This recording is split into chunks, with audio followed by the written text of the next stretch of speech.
I was fascinated as a child to watch my grandmother take ordinary string and weave, knot, and crochet it into round, symmetrical doilies.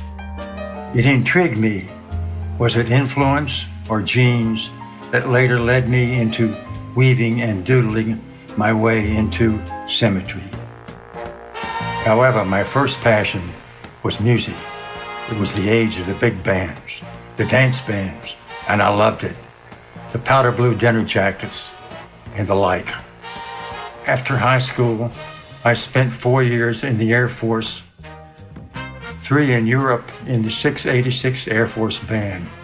The band was stationed in Wiesbaden, Germany, but we traveled all over Europe and North Africa performing parades and concerts. 3-day passes, vacations, and weekends found us traveling and visiting the great museums and cities of Europe. After being discharged from the Air Force, the GI Bill was next. Undergraduate and master degrees from RPI, now Virginia Commonwealth University. However, my main classrooms were in New York City and Provincetown, the art center of the world at the time. It was a small world before the 60s, and I got to know and hang out with the art crowd. The summer of 1957 found me in Provincetown, studying with Hans Hofmann, drinking with Franz Klein, and dealing with Motherwell. This drawing was the first one that Hofmann approved of. The breakthrough of understanding art finally came to me with these drawings, and the paintings followed. Hofmann admired this one. He suggested I change the lower angle to a perpendicular one. The summer of 1958 in Provincetown found me and another monitor, Paul Cordell, packing away Hofmann's school of 43 years for the last time. During that time, I befriended Zoot Sims, Jerry Mulligan, Woody Herman, and many more musicians. Of course, there were poets and writers, including Norman Mailer and many more. My head was full of abstract expressionism, but my hands had other ideas, inspired perhaps by Kandinsky, Gorky, and other surrealists. I carried small filing cards upon which I did automatic doodles, which had a certain look to them, and more they came away with a certain style. At first I dismissed them, but they would not go away. Then one fatal day in an elective class, I picked up a welding torch, and this spelled out, and this, and this. A relentless series of decidedly geometric configurations. Crude, yes. Primitive, yes. But all one plane symmetry. I began to combine copper wire and bronze welding rods, and occasionally glass or enamel melted directly into the bronze or copper. As my welding progressed, the smaller pieces began to organize themselves into ritualistic forms. Combs, for instance, but combs that required their own altar-like stands. Often the bases became part of the ritualistic aura of the pieces, and just as often they became models for larger pieces. This began a passion for welded sculpture that has stayed with me to this day. Most of these designs are appropriate for sculpture ranging from 1/16 of an inch to 1 inch and beyond.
Rotational or one mirror plane symmetry seems to be the basis of my work, be it two-dimensional or three.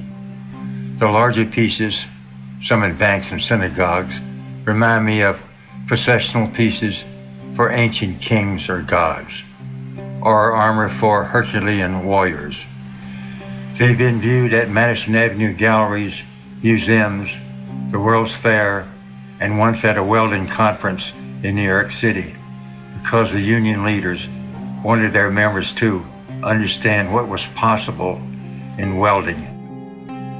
In 1969, amidst this forest of welding rods, I became artist in residence at Stevens Institute of Technology, right across the river from Manhattan. The notion of art and technology as a force was a fledgling one, and as there was no known curriculum, I had to devise one, which I did, and was able to keep things fluid enough to take advantage of new technologies as they came along. My students did this while learning the basics. My website contains many examples and will be listed at the end of this. I hope you'll look it up because my students have made me very proud. An example that comes to mind is Bivocal. In 1971, before personal computers, he used the mainframe at the school to develop a small computer that could control squares on the screen and later played Conway's Game of Life. While at Stevens, I became interested in electroforming, which is similar to electroplating, only with a much thicker film. After trying it on various subjects, I wanted to try it a malleable surface, so I started pushing on a bowl of plastic like clay. And this guy came out, and another, and this one.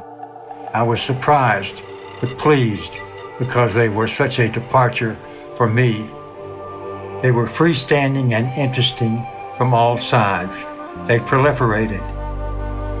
Then they were cloned through bronze casting, and then they grew with armatures and wrappings, with plaster and metallics. They grew, some up to 10 feet tall. I call them the fellows. They seem to have come from another era, just pre-Egyptian, perhaps. Some have wrapped legs and lower bodies that seem compressed by an embalming process. Some have features of land-based creatures. Others seem water or even air-based. They still keep their secrets, and they still adhere to one mirror plane symmetry.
While at Stevens, I had unknowingly invented virtual art. Only then there was no name for it. This was before Photoshop. You see, from doodles to sketches, sketches to models, models to the crocheting in gold would take many years. So, I envisioned a simple project. I would create a kaleidoscopic projection of a pie-shaped sliver of a welded piece to create a picture of a whole new piece. It was called the Symmetricon. It came up with a constant stream of fresh ideas, which led to this, a relaxation video which for years was sold through Hospital Media Company and the Discovery Channel, which led to this, a series of symmetrical studies from nature. This is what happens when symmetry meets a monarch butterfly on a flower, or the tail of a tropical fish, or the feathers of a peacock or a parrot. Because of computer technology applied to art, these now exist in homes and offices and galleries in limited edition of archival giclées. But here's the thread. From my magical grandmother, through my subconscious, through my own so-called crocheting in gold, through my virtual sculpture invention, through the kaleidoscopic videography, to these latest nature studies, the thread runs true, and the thread is symmetry.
Recently, I saw a special science report on the basis of human attraction, or what we agree on as beauty.